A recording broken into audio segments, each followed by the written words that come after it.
Raphael turned to Evelyn, his expression unreadable. I think we just got our warning. Lena exhaled sharply.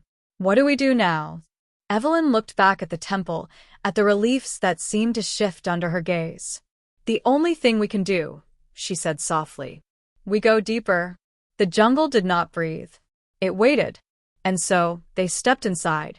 The moment they stepped inside the temple, the jungle changed. Outside, the thick, humid air had been suffocating, heavy with the scent of rotting vegetation and damp earth. But inside the stone chamber, the air was dry and thin, as if the walls themselves had been holding their breath for centuries. The temperature dropped instantly, a stark contrast to the heat pressing against the entrance. Evelyn's breath came out in a visible mist. How is it this cold? Lena whispered, rubbing her arms. Raphael stepped ahead, his machete held low but ready. There are places in the jungle that don't follow normal rules. Hayes muttered under his breath as he flicked on his flashlight, the bright beam cutting through the darkness. The walls were lined with intricate carvings, similar to the ones outside, but these were different. More detailed. More violent. Evelyn ran her fingers across the rough stone, her pulse quickening as she examined the scenes depicted in the ancient reliefs. The first showed the phantom tribe standing beneath a massive tree, their arms raised as if in worship. The second showed the tree splitting open, a radiant light emerging from within. But it was the third that made her blood run cold. It showed the same figures changing, their bodies stretched unnaturally, their eyes becoming hollow voids. They knelt before a crowned figure who stood above them all, wielding something not of this world. Lena traced the carving with her fingers. The transformation, this isn't just mythology, is it? Evelyn swallowed hard. No. It's history. Marco, still documenting everything, adjusted the camera's settings. If these carvings are accurate, we're talking about a civilization that didn't just vanish. They became something else. That doesn't mean they're still here, Hayes scoffed. We've all seen isolated tribes before. They could have just evolved differently. Raphael turned to him, his expression dark. You saw them. The way they moved. The way they watched us. Does that seem like evolution to you? Hayes opened his mouth, but no words came. Instead, the whispering returned. It was faint at first, a distant murmur threading through the stone corridors like a long-forgotten prayer. But it grew louder, layering over itself, overlapping in strange, unnatural harmonies. Evelyn pressed her hands against her ears, but it did nothing to stop the sound. You do not belong. The torches lining the walls, torches that should have burned out centuries ago, flared to life.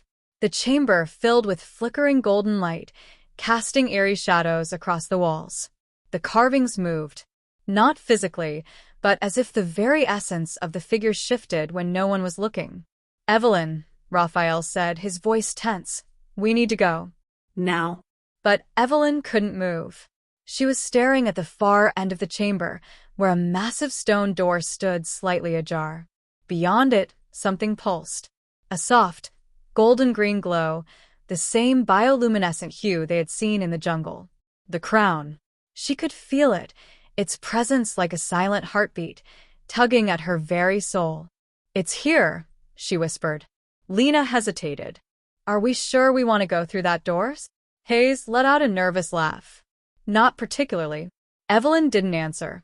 She was already moving forward. The others followed reluctantly, their footsteps hesitant against the cold stone floor. As they neared the door, the glow intensified, casting their shadows unnaturally long behind them. The moment Evelyn touched the stone, the whispering stopped. Silence. The kind that felt deafening. Then the door swung open. The chamber beyond was unlike anything they had ever seen. At its center stood a towering stone pedestal, and resting upon it was the phantom crown. It wasn't made of metal or gold, but something far stranger, a shimmering, iridescent material that seemed to shift between solid and liquid. It pulsed with light, reacting to their presence. The energy it radiated was palpable, filling the room with an unseen force. This is it, Lena breathed. The legends were true. Evelyn stepped forward, her body moving on instinct. The crown called to her. Raphael grabbed her arm. Wait. This isn't right. Hayes took a step back. We shouldn't be here. We shouldn't be looking at that. We shouldn't be. The door slammed shut behind them. The torches flickered violently, the glow of the crown intensifying. And then they appeared. Figures stepping from the darkness. The Phantom Tribe. Only now, they weren't shadows in the trees. They were here. Their elongated forms were barely human, their hollow eyes fixed on the intruders. Their movements were slow, deliberate, their presence filling the chamber with an oppressive weight. One of them stepped forward. It was different from the others, taller, its mask more elaborate. Unlike the rest, it carried no weapons. It pointed at Evelyn. The whispering returned, but this time it wasn't external. It was inside her head. Take it. Complete the cycle. Evelyn's breath hitched. Her fingers trembled as she reached toward the crown. Lena grabbed her wrist. Evelyn, no. Raphael took a protective stance between them and the tribe. They're not attacking, he said slowly. They're waiting. Hayes, pale-faced and shaking, pressed himself against the wall. Waiting for what? The leader of the Phantom Tribe tilted its head. For the choice. Evelyn exhaled shakily. The carvings. The history. The transformation. The Phantom Tribe had not vanished. They had changed. And now, the crown demanded the same of her. She had spent her life searching for answers, for proof that history was more than what had been written. And here it was. She turned back to the others, meeting Lena's terrified gaze, Raphael's grim determination, Hayes' outright fear. She had to decide. Take the crown and become something beyond human. Or reject it and suffer the jungle's judgment. The choice was hers. And the Phantom Tribe was waiting. The jungle loomed like a living beast, its vast canopy sealing off the outside world, swallowing light and sound. Every step forward felt like an intrusion into something sacred, something ancient. The air was thick with moisture, clinging to their skin like a second layer, and the scent of decaying foliage mixed with the heavy aroma of unseen flowers. Dr. Evelyn Carter adjusted the straps of her backpack and exhaled slowly, steadying herself. This was it. Years of research, rumors, and fragments of forgotten texts had led her to this moment. The Phantom Tribe, legends told of their existence, of an ancient civilization that had vanished into the jungle centuries ago. Some said they had been wiped out. Others claimed they had never truly left, only stepped beyond the veil of human understanding. Now, she was closer than anyone had ever been. Are you sure about this? Raphael asked, his voice hushed, as if afraid the jungle itself might hear. He had been her guide on more expeditions than she could count, his knowledge of the terrain invaluable. He was wary of this journey, though, far more than any before. Evelyn turned to him, offering a reassuring smile she didn't quite feel. The coordinates matched the descriptions from the old maps. We have to be close. Raphael exhaled sharply, glancing over his shoulder. The jungle was too still, too quiet. Even the insects seemed reluctant to make their usual chorus. Behind them, Hayes adjusted the straps of his gear, his expression sour. So, what? We find a pile of old rocks and call it a day. His skepticism was as thick as the jungle air. He was here for funding, for fame, not for the truth. Lena Foster, Evelyn's closest friend and fellow archaeologist, shot him a look. If we find even a fraction of what's been recorded in the lost accounts, this could rewrite everything we know about pre-Columbian civilizations. Or, Hayes countered, we find out that the Phantom Tribe was just another campfire story meant to scare off explorers. Evelyn ignored them both, her attention fixed on the towering green maze before her. Let's move. We don't have all day. The group pushed forward, the thick undergrowth resisting every step. The jungle had a way of swallowing all things, hiding them away in its depths. Every few steps, Amelia had to pause to recheck the map, though it did little to make her feel any less lost. The ancient pathways described in the records were gone, reclaimed by the earth. It took nearly an hour before they found the first sign. A stone. Not just any stone. A carved stone, its surface covered in faded symbols. Half buried in vines and soil, It jutted out at an odd angle, as though it had once been part of something much larger. Evelyn dropped to her knees, brushing away the debris. Her fingers traced the intricate markings, her heart hammering against her ribs. This is it. This is part of a structure. Lena crouched beside her, her eyes wide with wonder. This is incredible. The preservation is better than I expected. Raphael remained standing, scanning the jungle, his hand resting on the hilt of his machete. I don't like this, he muttered. Hayes sighed. You never like anything, man.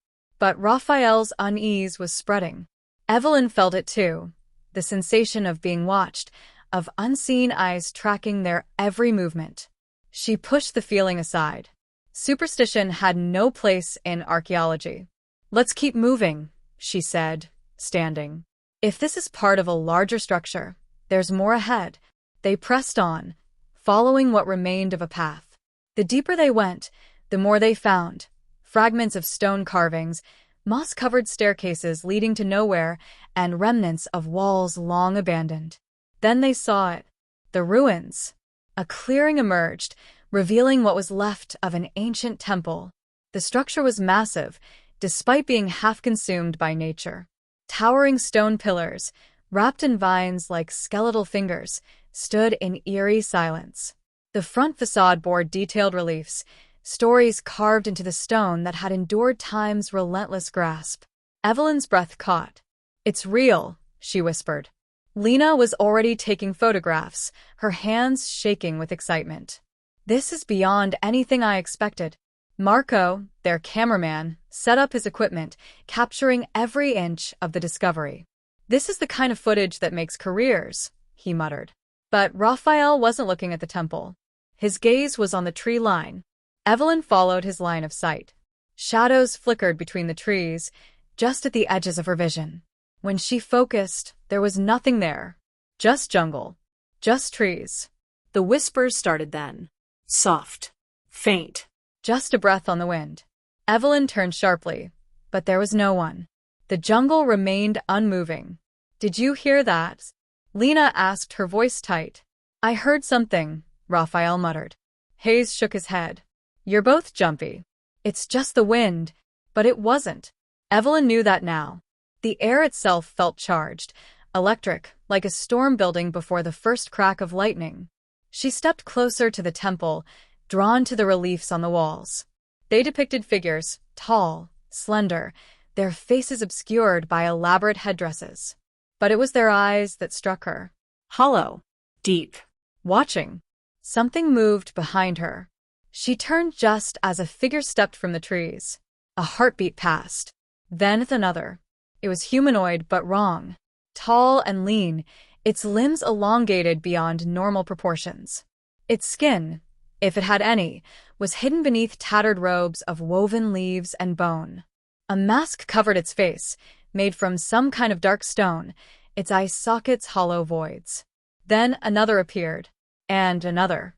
The Phantom Tribe. Raphael swore under his breath, gripping his machete. Evelyn, Lena whispered. What do we do? The figures watched. They did not speak, did not move, only stood at the edges of the ruins like sentinels or executioners. Then, the whispering returned. Louder now, clearer. The voices were not on the wind. They were inside her head. You should not be here, the voices whispered. You do not belong. Evelyn felt her knees weaken. She clutched the edge of the temple for support. This wasn't possible. The tribe was supposed to be gone. A memory. A legend. But legends, it seemed, could live. Hayes took a step forward. Look, we don't want trouble. We're just... The nearest figure moved so fast it was a blur. 1 second, it was standing motionless. The next, it was inches from Hayes, staring at him with empty sockets.